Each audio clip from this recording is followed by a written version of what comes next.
Persija kayaknya lebih baik untuk musim ini say goodbye aja. Kemungkinan besar kayaknya berat ya buat juara Super League tahun ini. Oke Gunners, kembali lagi di podcast Kickoff. Hari ini kita akan membahas beberapa tema seperti Persib Bandung dan juga ada Timnas Futsal Indonesia yang sedang berjuang di ASEAN Futsal Championship dan juga ada masalah izin kerja nih yang menimpa beberapa pemain Timnas Indonesia. Nah, hari ini gue seperti biasa nggak sendirian, gue ditemani oleh dua jurnalis Okezone. Yang pertama ada Bang Feby Novalius. Ayo Bur. Gimana kabarnya, Fet? Kabar baik Bur. Alhamdulillah. Nah, selain Bang Feby, gue juga sudah ditemani Pak Wikanto Arung Budoyo. Gimana sehat, Pak? Sehat. Alhamdulillah. Jadi seperti yang tadi udah gue singgung di awal ya, kita akan membahas beberapa tema. Nah, yang tentunya lagi menarik ada persaingan gelar juara Super League ya. Yang kemarin beberapa semalam ada melibatkan Persib Semen Padang, Bayangkara Persija dan juga Borneo melawan Madura United. Hasilnya Persib menang 2-0 atas Semen Padang, Borneo menang 3-1 atas Madura dan juga Persija terjungkal nih di markas Bayangkara FC. Nah, kalau lihat komposisi klasemen saat ini Persib masih kukuh di puncak ya dengan 61 angka. Di posisi 2 ada Borneo dengan 57 poin dan juga Persija dengan 52 poin. Nah, ini kalau melihat komposisi klasemen saat ini apakah ini waktu adios nih buat Persija dan perebutan gelar juara Super League atau masih ada kesempatan karena masih ada 8 laga sisa gitu. Gimana, Pep? Kalau buat Persija ya kemungkinan besar kayaknya berat ya buat juara Super League tahun ini. Dan persaingan makin ketat nih antara Persib dan Borneo karena walaupun main tandang semalam Borneo sama Persib hasilnya juga maksimal. Ya Borneo sebenarnya hampir seri sih lawan Madura tapi ternyata ya Madura lini depannya tuh kurang tajam aja. Gitu sih. Gimana, Pak? Kans Persija nih untuk menggoyang dominasi Persib sekaligus mepet Borneo juga di posisi 2. Persija kayaknya lebih baik untuk musim ini say goodbye aja ke trofi juara Super League karena jauh banget jaraknya kan. Dan kalau dilihat dari kemarin waktu main lawan Bayangkara FC, sebetulnya Persija nggak jelek-jelek amat sih sampai akhirnya kartu merah keluar tuh buat Jordi Amat kan. Nah setelah itu Persija sempat unggul 2-1, tendangan bebasnya Fabio Calonego keren ya. Tapi nggak kalah keren juga golnya Dendi Sulistiawan, tendangan bebas juga. Gol bagus semua. Gol bagus semua, tapi ya pada akhirnya terutama golnya CDB tuh yang terakhir tuh itu pukulan berat buat Persija ya karena udah 3-2 kalah. Di sisi lain Persib menang, Borneo FC menang, jadi kayaknya udah say goodbye aja, fokus buat persiapan musim depan aja.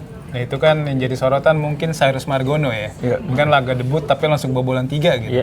Banyak yang bilang itu gol-gol yang wajar gitu. Nah tapi ada yang bilang juga ini penempatan posisi apalah kayak gitu. Kalau lu ngeliat debut Cyrus gimana kemarin? Tapi ya 3 gol kemarin golnya kelas semua sih, bagus semua golnya.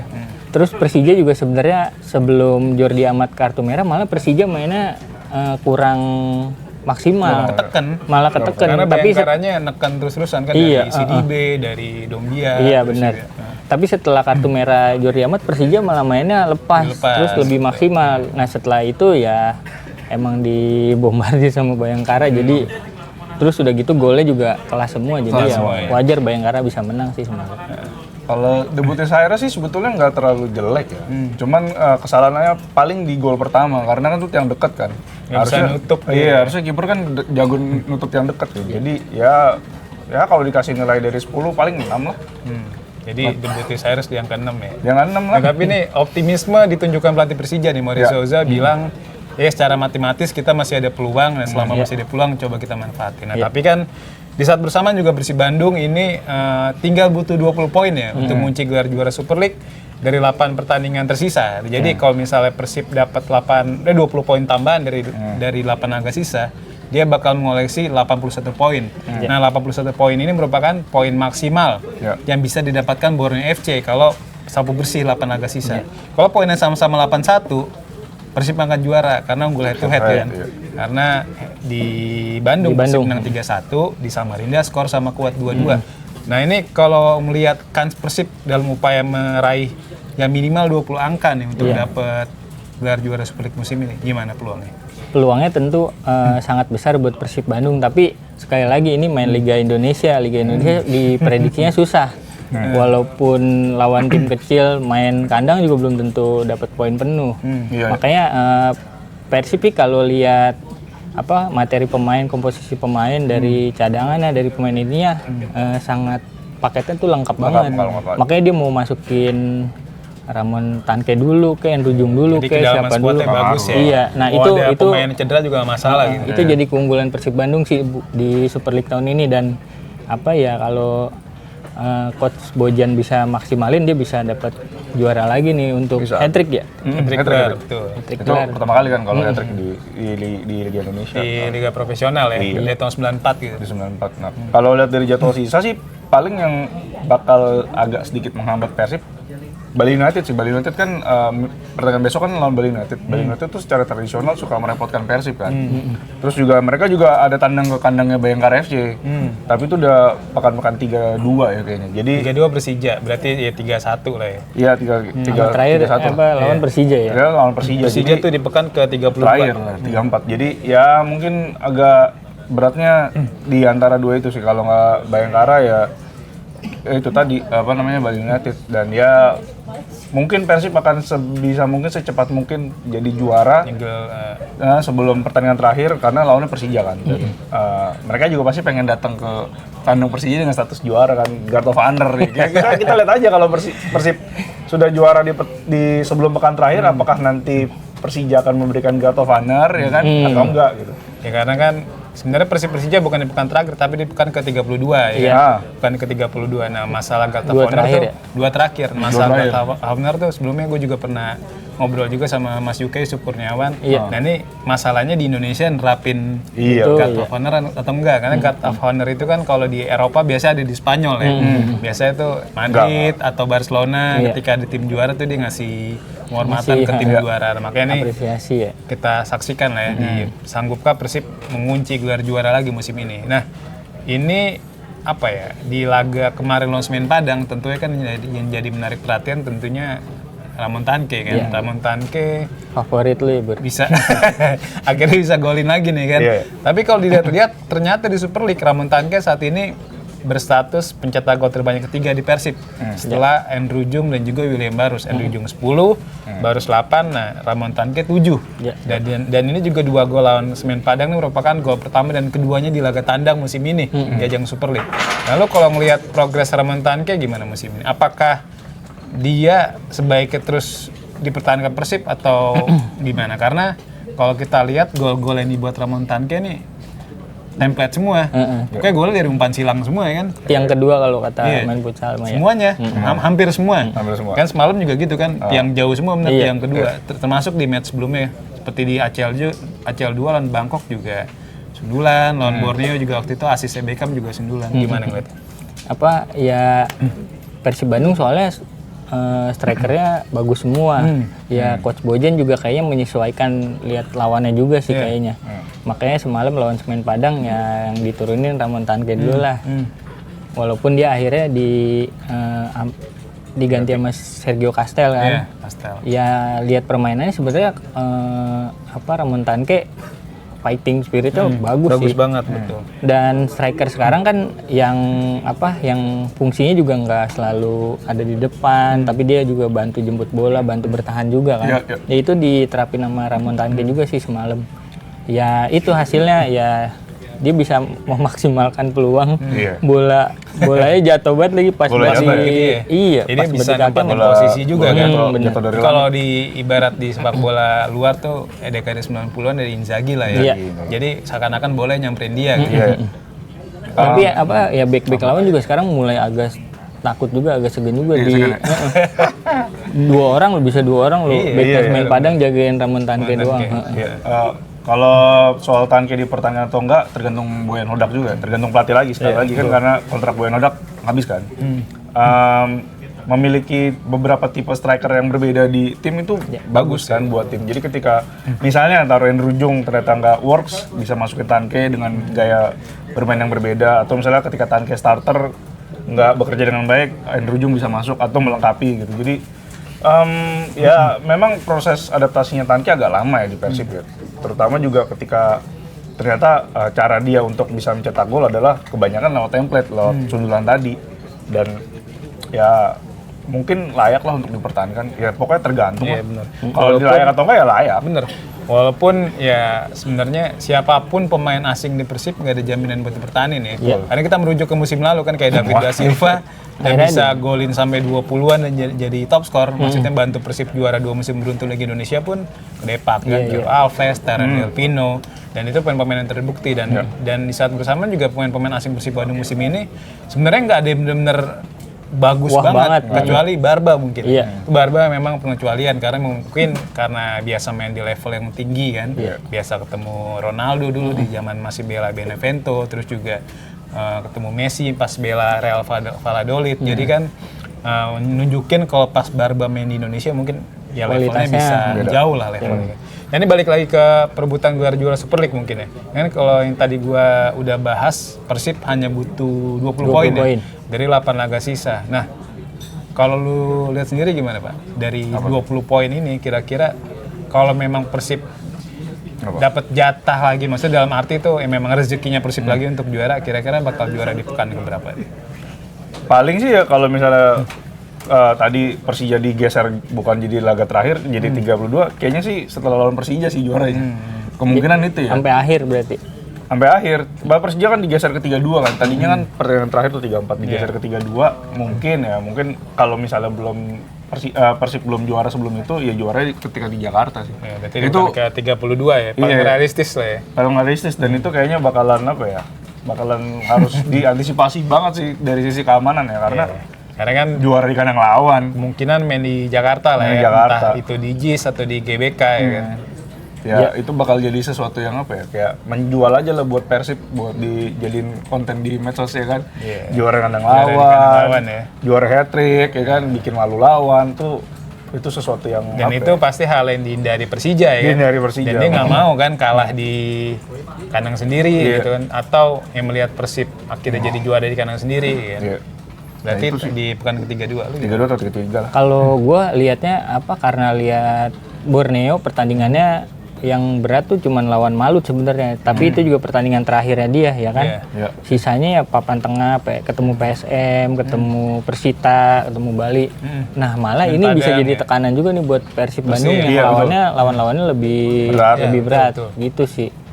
Ya apalagi kan Persib di minggu ini tadi seperti kata Pak Arum kan Bali United bisa jadi bikin kejutan karena Bali sendiri merupakan tim pertama yang menghentikan rentetan kemenangan Borneo ya. Borneo musim ini kan sempat mencatatkan 11 beruntun kan. Dan Bali ini jadi tim pertama nih ngalahin hentiin rentetan itu kan, dan bukan gak mungkin Persib bakal kesulitan lawan Bali. Apalagi ya Bang Feby juga tadi udah ngomong beberapa kali juga klub-klub Super League tuh susah menang ketika menghadapi tim-tim yang levelnya di bawah dia kan. Kayak lawan PSBS Persib juga baru golin di menit ke 87 kan.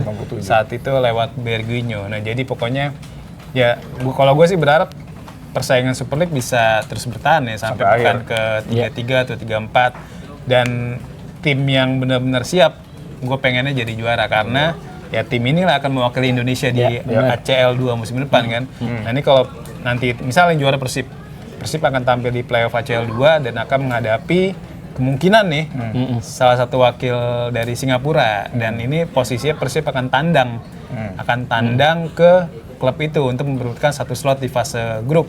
Nah ini kan sebenarnya ujian berat banget kan. Seperti kita tahu Persib aja musim ini ketika dihadapkan dengan Lion City Sailor kalah di Singapura ya. Kalah 3-2. Dan kalau dari klasemen sementara Singapura saat ini tuh peringkat 2 ada Tampines Rovers. Nah, Tampines Rovers ini merupakan klub yang jadi juara grup di ACL 2 musim ini, bisa ngalahin Pohang Steelers kan. Pohang Steelers kalah sama dia. Terus di babak 16 besar sempat dapat berkah dari Chong An Hanoi yang pakai pemain ilegal dalam tanda kutip. Terus di perempat final akhirnya mereka kalah sama Bangkok United. Nah, jadi kemungkinan sih Persib bakal, kalau memang Persib yang juara ya, bakal kemungkinan menghadapi Tampines Rovers di babak playoff. Nah, bedanya akan jalan laga tandang nih. Bedanya kalau di musim ini Persib main di kandang kan, lagi lawan Manila Tiger. Nah, ini musim depan bakal tandang ke Singapura, markas tim Singapura. Nah, harapannya sih pokoknya tim yang paling siap untuk juara lah. Karena ya akan mewakili Indonesia kan di ajang ACL 2 musim depan.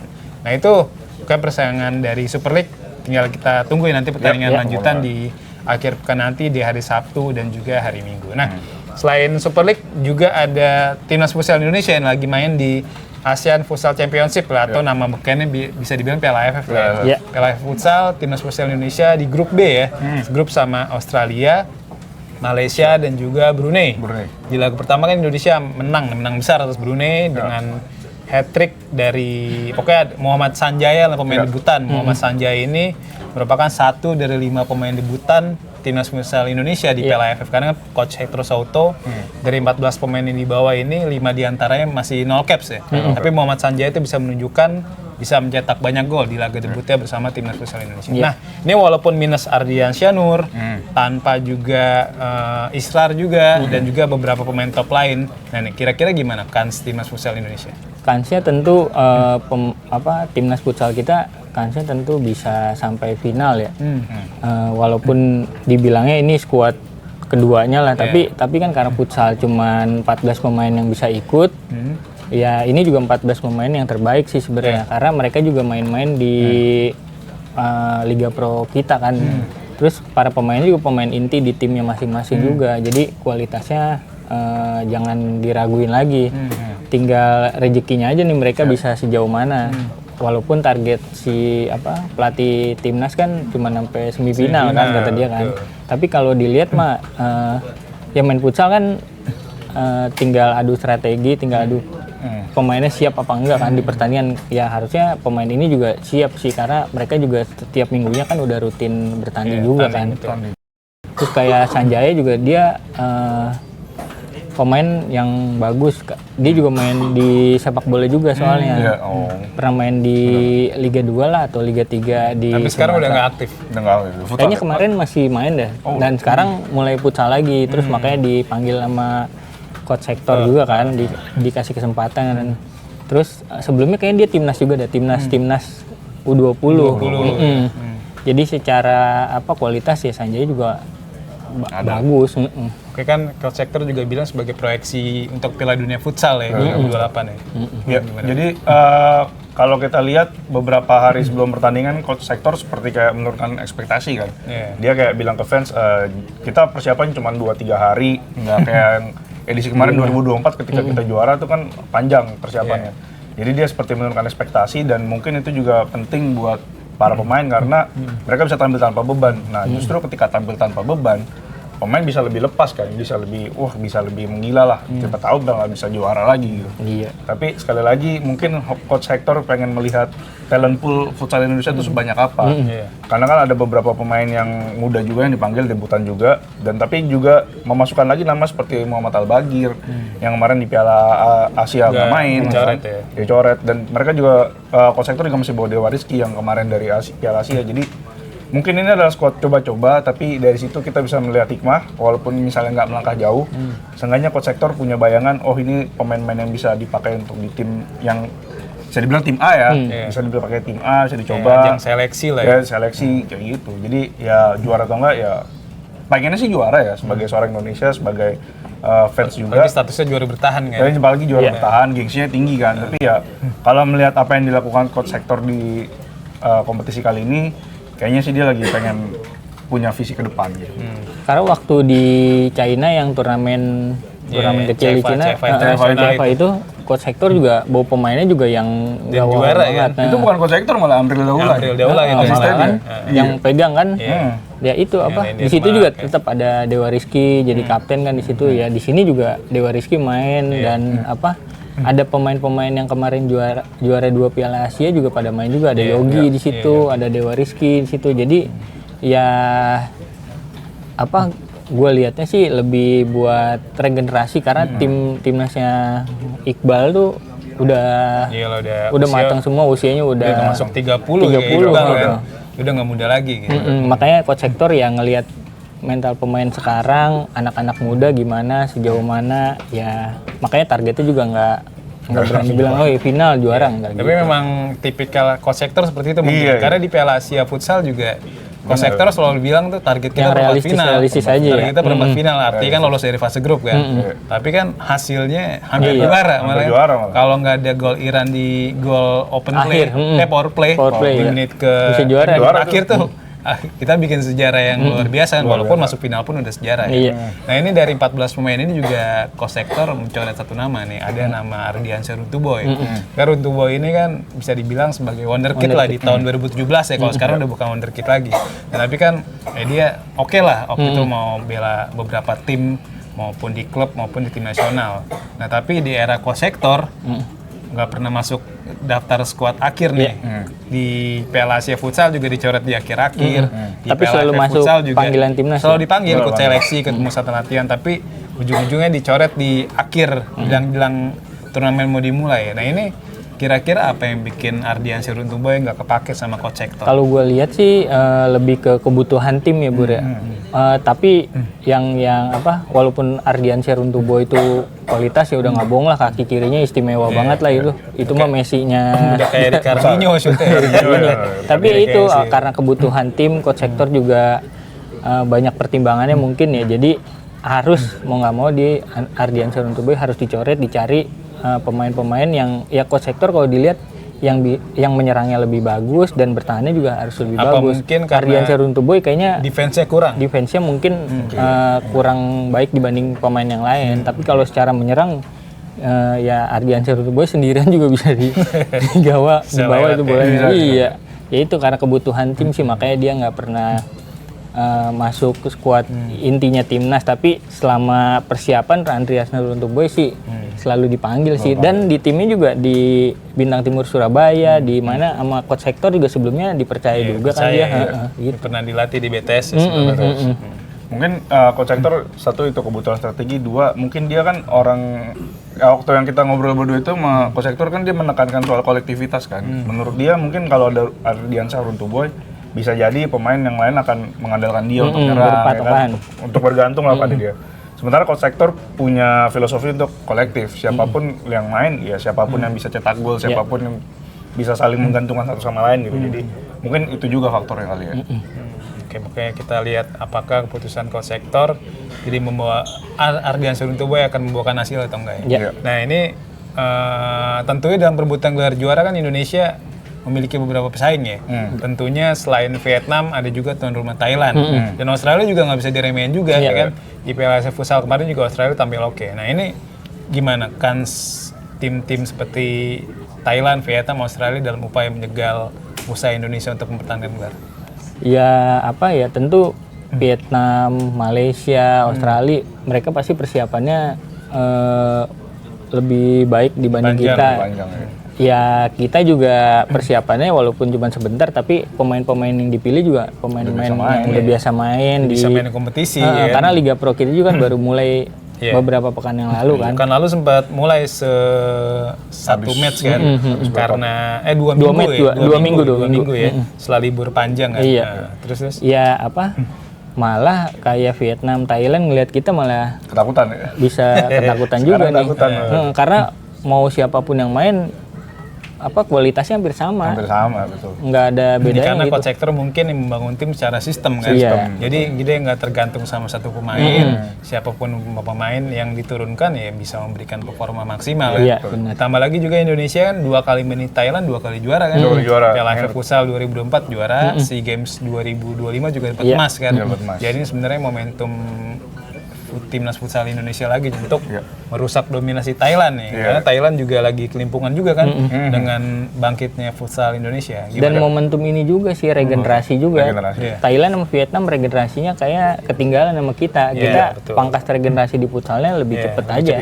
Jadi kita kelihatannya sekarang udah lebih siap nih mau pakai pemain siapa aja. Ya kalau misalnya dibilang regenerasi iya, karena kan kemarin U16-nya Indonesia juara juga kan. Yang di Thailand juga kan. Jadi udah beberapa kali kompetisi Indonesia U19 masuk final ya. U19 masuk final. Jadi mungkin yang lebih penasaran untuk juara adalah Thailand sih.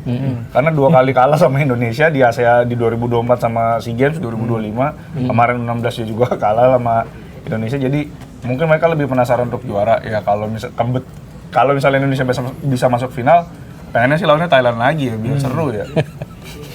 Biar 3 kali tuh hat-trick tuh kalah. Iya, di 2024 Indonesia ngalahin Vietnam di final, tapi ngebantai Thailand di semifinal kan. 5-1 atau 6-1 gitu. Itu kan yang menunjukkan Walaupun Thailand saat itu nggak full tim ya, nggak ada Osaman Musa, tapi ya Thailand tetap Thailand kan, karena dia tetap mayoritas pemainnya juga banyak main di Eropa, ya kan. Ini kalau lihat kondisi sekarang memang kalau Indonesia full tim, ya mungkin yang bisa ngimbangin Indonesia di Asia cuma Iran kan. Iya. Iran kan karena mayoritas pemainnya main di Spanyol. Nah ini gimana lo ngelihat? Apakah terobosan ini buat FFV ini dalam upaya mengejar persaingan di Asia udah tepat atau belum? Sebenarnya bukan FFV doang. Sebenarnya Bur, kalau futsal kita tuh udah terbangun tuh dari bawah banget. Jadi banyak banget turnamen-turnamen futsal tuh dari sekolah dasar. Malah dulu kita turnamen futsal tuh paling SMA, SMP juga paling sekitar doang. Sekarang tuh dari SD udah mulai, udah ada turnamen futsalnya. Terus sekolah futsal juga sekarang makin banyak. Walaupun minat orang main futsal juga nggak terlalu sekarang. Tapi semenjak kita futsalnya mulai bangkit lagi, sekarang futsal tuh udah naik lagi. Iya. Ya itu nggak cuman FFV, kenapa gue bilang gitu, karena ya turnamen tuh udah banyak banget di mana-mana. Jadi regenerasi pemainnya juga lebih cepet, terus ketemu pemainnya juga lebih banyak, terus mantau pemainnya juga coach sektor lebih gampang lihat. Ada liga-liga futsal mahasiswa lah, liga apa sekarang, terus ada turnamen nasionalnya gitu. Wah, SMA ini lawan SMA ini gitu-gitu. Dan banyak promotor, maksudnya banyak yang bikin banyak kan, yang bikin. nggak cuma satu aja tapi banyak. Iya, terus ya itu. Nah, FFV perannya di situ, di turnamen Liga Pro-nya dia bagus banget ngemasnya ya kan, bikin turnamennya bagus ya. Terus juga dibantu sama ya MNC juga kan, selaku official broadcaster tuh, jadi exposure-nya makin bertambah, makin banyak sponsor yang masuk, kan ujung-ujungnya juga industri futsal jadi makin maju. Iya, benar. Karena itu kan kita juga kan pengen nonton kan, penasaran. Ya malah kalau misalnya lebih intens lagi, lebih banyak lagi nanti tim-tim Liga Pro-nya ya bisa jadi kayak sepak bola. Oh iya, di Bogor tim Liga Pro-nya ini, di Depok di mana kedekatan daerah ya. Nah, kan jangan lupa juga mulai musim depan 2026-2027 kan ada beberapa terobosan tuh ya, terkait kalau profesional, klub diharapkan lebih profesional ya, kredit buat FFV juga. Dan jangan lupa coach sektor ini kan statusnya nggak cuma pelatih timnas, tapi juga direktur teknisnya FFI dan juga timnas kan. Jadi ya kita percaya saja lah sama coach sektor bagaimana dia bekerja untuk memajukan futsal, dan juga kemarin ada kerjasama juga dengan yang dari Spanyol itu kan. Jadi dan Indonesia mau main di Brasil juga katanya kan. Jadi ya itu udah sebuah langkah yang positif lah ke depan untuk mengembangkan futsal Indonesia. Ini selain futsal juga yang lagi rame tentunya izin kerja pemain timnas Indonesia. Ini sebenarnya jadi sasaran empuk sama netizen Malaysia. Netizen Malaysia kayak antusias banget kalau bahas ini. Padahal ini bukan masalah dokumen ya kan, bukan masalah fake dokumen kayak mereka ya kan. Ini fake dokumen yang bikin 7 pemain naturalisasi ilegal, bikin Malaysia dapat hukuman dari FIFA dan AFC.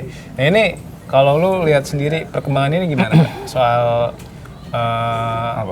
bisa dibilang nih kelalaian dari klub dan juga KNVB. Nah kan ketika sebuah klub, misal Go Ahead Eagles nih, klubnya Dean James, ngasih paspornya si Dean James ke KNVB. Nah berarti kan KNVB tuh ngerasa di ACC aja tanpa ada verifikasi lebih dalam. Lu lihat masalah ini kayak gimana? Kalau misalnya kita lihat lebih dalam, permasalahan yang sebetulnya fatal adalah bukan di Dean James, tapi di Nathan Choaon. Kenapa? Karena Nathan Choaon itu baru didatangkan kemarin dan dia sudah statusnya WNI. Dia paspor Indonesia. Itu lebih fatal kesalahan. Kalau di Dean James, kontrak dia sebelum ini ketika dia perpanjang itu masih paspor Belanda. Di Januari 2025 ya. Sedangkan Dean James kan naturalisasi di Februari Maret, dan setelah itu kan peralihan status sebetulnya nggak terlalu krusial banget seperti misalnya Nathan Choaon. Jadi permasalahan lebih gawat itu ada di Nathan Choaon. Jadi kalau Dean James dan Nathan Choaon ini dipermasalahkan, yang masalah ya klub sih sebetulnya, karena pada akhirnya yang mengajukan untuk boleh disahkannya atau enggak ya itu klub kan. Dan juga KNVB tinggal tanda tangan aja nih, oh ya udah izinnya udah lengkap, kontraknya udah sesuai ya udah. Dan yang banyak beredar di luar kan masalahnya adalah paspor Indonesia lemah, terus ini kesalahan dokumen. Sebetulnya yang salah bukan pemainnya, bukan PSSI. Semua langkah sudah diikuti sama PSSI dan pemain, tapi yang salah lagi-lagi itu klub dan KNVB. Ya lalai mereka. Lalai. Nah ini kan sebenarnya Ajax Amsterdam pun klub sebesar Ajax juga hampir lalai nih. Tapi untungnya mereka pas ngecek ulang kayak ada yang janggal. Ternyata oh iya Martin Pass paspornya di Indonesia. Akhirnya Martin Pass pun diurus izin kerjanya dan standar gaji pun disesuaikan dengan gaji Martin Pass untuk pemain non Uni Eropa. Jadi di sini gaji Martin Pass adalah maksudnya di bawah atau di pas di ambang batas ya. Jadi pemain non Uni Eropa, nah non Uni Eropa ini berlaku untuk pemain-pemain di luar Eropa Barat ya. Misal dari Eropa Timur, terus dari Afrika, Asia, Amerika Serikat, Oseania. Nah ini pemain-pemain ini wajib digaji di Eredivisie itu minimal 600.000 euro atau sekitar 11 miliar per tahun. Dan ini jadi masalahnya tim-tim Eredivisie seperti Fortuna Sittard, klubnya Justin Hapner, terus atau Goyat Eagles, klubnya Dean James, sanggup nggak bayar si pemain-pemain Indonesia ini yang dulunya punya paspor Belanda dengan standar pemain non Uni Eropa. Ini jadi masalah. Nah, makanya untuk klub sebesar Ajax sih mungkin nggak jadi masalah buat mereka. Untuk PSV atau Feyenoord nggak jadi masalah. Nah ini yang jadi masalah ketika mereka harus diminta menyesuaikan gaji untuk pemain non-Uni Eropa. Nah, makanya KNVB sekarang juga lagi cari formula. Nah, kabarnya ada formulanya yaitu untuk mengizinkan pemain-pemain yang dulunya punya paspor Belanda yang sekarang udah beralih ke warga negara menjadi WNI atau warga negara Suriname atau Cape Verde. Nah, ini nggak dikenain izin kerja. Jadi ya udah mereka kita anggap sebagai pemain lokal. Nah, itu mungkin jadi opsi terbaik untuk timnas Indonesia. Jadi maksudnya pemain kita seperti Dean James, Justin Hapner tetap bisa bermain di Eredivisie ya karena nggak terkena aturannya. Nah, tapi jadi masalah kalau KNVB memutuskan ya klub-klub ini harus ngikutin standar yang ada. Misal harus ngikutin standar gaji yang ada. Nah, ini otomatis bisa bikin masa depan Dean James dan kawan-kawan di Eredivisie ini mungkin akan berakhir lebih cepat. Atau di musim panas nanti, kan Dean James kan punya kontrak sampai 2028 atau 2030 gitu. Panjang lah kontraknya. Nah ini gimana? Apakah akan exodus ke Super League lagi? Kalau misalnya itu mungkin opsi yang pertama ya, KNVB bisa ngikutin Inggris di mana pemain yang besar di akademi di Inggris. Kan ada di Inggris itu ada aturan homegrown players kan. Ketika dia berumur 18 sampai 21 tahun dan dia terdaftar aja deh, nggak usah berlatih rutin, terdaftar selama 3 tahun berturut-turut di klub yang sama di UK dan di Wales, dia otomatis akan berstatus homegrown player. Jadi meskipun misalnya kayak dia punya paspor di luar Uni Eropa gitu, dia tetap bisa dapat izin kerja karena status homegrown player itu. Hitungannya kayak pemain lokal kayak pemain lokal. Nah, itu win-win solution buat KNVB. Nah, kalau misalnya solusi yang kedua yang diambil mau nggak mau ya Dean James dan kawan-kawan harus keluar dari Belanda, harus bermain di liga yang lain. Toh liga lain juga punya aturan yang yang cukup ramah lah. Ya misalnya Liga Belgia tuh kan nggak ada yang begini-begini, terus juga Liga Jerman juga nggak ada kan. Jadi kayak Liga Belgia kayaknya ada deh. Kayaknya ada karena ya, JP Lopesi kabarnya keseret juga, jadi makanya dia nggak masuk skuad di Lomia SK. Berarti ya mungkin Liga Jerman yang nggak ada aturan kayak gitu. Kalau Liga Italia kan agak rumit ya. Ada cuma tiga non Uni Eropa ya. Jadi lu kalau nggak punya kualitas banget nggak bisa main Liga. Kalau Justin Hapner bisa tuh selamat balik ke Wolverhampton. Iya kan karena dia homegrown di sana kan. Player ya. Main akademi sana jadi Bagot itu aman. Ya khusus Justin Hapner mungkin dia bisa kabur ke Inggris karena ya itu tadi homegrown player, mau di klub manapun dia aman tuh statusnya. Aman kali ya Hapner ya. Iya bisa aman ya. Bisa tuh kalau butuh back kiri itu. Ya jadi ya solusinya itu kalau KNVB nganggap mereka pemain lokal kayak homegrown player di Inggris aman, tapi kalau misalnya dia ngambil solusi yang kedua tadi ya mau nggak mau cabut ke liga yang lebih ramah, nggak harus Super League sih. Iya setuju, harapannya sih KNVB bisa ngikutin EVA ya. Bisa ngikutin EVA bagi pemain-pemain yang memang dari usia muda berkembang di situ atau ya emang dari lahir tadi di Belanda. Ya udah terapin aja pakai status homegrown player itu karena kan di Indonesia, maksudnya di Indonesia sendiri banyak kan kayak Messi Legers. Nah kabarnya kalau Miranda Jonathan katanya aman. Jadi si FC Utrecht ketika ngontrak si Miriano dari Vitesse Arnhem udah tahu aturannya. Makanya ketika dipindah ke sekarang di Excelsior juga aman. Kayak emang jadi yang rame kan sebenarnya Nathan, Dean James sama Jim Gavin. Cuma katanya Hapner juga ke bawah, cuma kita nggak tahu secara pasti. Makanya kita ya harapan sih ya gitu ya. Cuma ya karena kita pengen lah lihat Dean James, lihat Messi Legers bisa berkarir di luar ya. Di Belanda terus gitu, atau ya bisa dapat klub yang level lebih tinggi. Karena dulu Messi Legers juga sempat dirumorin ke Crystal Palace ya, walaupun itu isu yang nggak Itu nggak bener sih. Ya, kalau misalnya KNVB menerapkan solusi yang kedua yang mereka dibilang bukan pemain lokal, justru yang rugi adalah KNVB sendiri. Karena kayak misalnya kita geser ke Liga Inggris ya, misalnya Liga Inggris menerapkan aturan seperti KNVB itu, banyak tuh pemain yang terpaksa harus ngurus izin kerja lah dan semacam-macamnya. Justru Liga Inggris akan menurun karena kan banyak juga pemain yang dia lahir dan besar di Inggris, terus juga punya paspor Inggris dan nggak bisa membela timnas Inggris pada akhirnya beralih ke timnas lain, itu akan kena. Banyak banget, contohnya Aaron Wan-Bissaka tuh yang baru lolos sama Kongo ke Piala Dunia. Dia kan dari kecil di Inggris, ketika dia nggak dapet timnas Inggris dia beralih ke Kongo gitu. Nah itu dia bisa, kalau dia di Belanda kena tuh.